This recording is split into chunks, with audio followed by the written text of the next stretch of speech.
Benvenuti al meteo. Bel tempo sul nostro territorio, quella di martedì 16 luglio sarà una giornata all'insegna del sole ovunque e senza precipitazioni.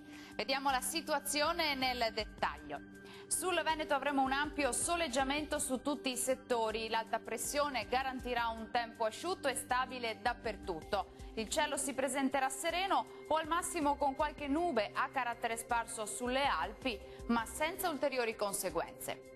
Temperature stazionarie con minime tra 12 e 19 gradi, i valori massimi compresi invece tra 27 e 29 gradi.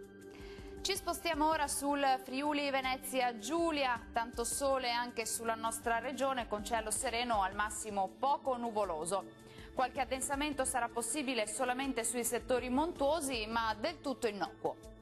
Temperature minime tra 15 e 19 gradi, valori massimi compresi tra i 27 e i 29 gradi. Raggiungiamo infine il Trentino Alto Adige, dove sarà soleggiato ovunque, solo con qualche nube in più, soprattutto sui settori alpini di confine, ma senza piogge associate. Temperature minime tra 14 e 15 gradi, massime sui 30 gradi circa. Bene, questo aggiornamento è giunto al termine. Arrivederci.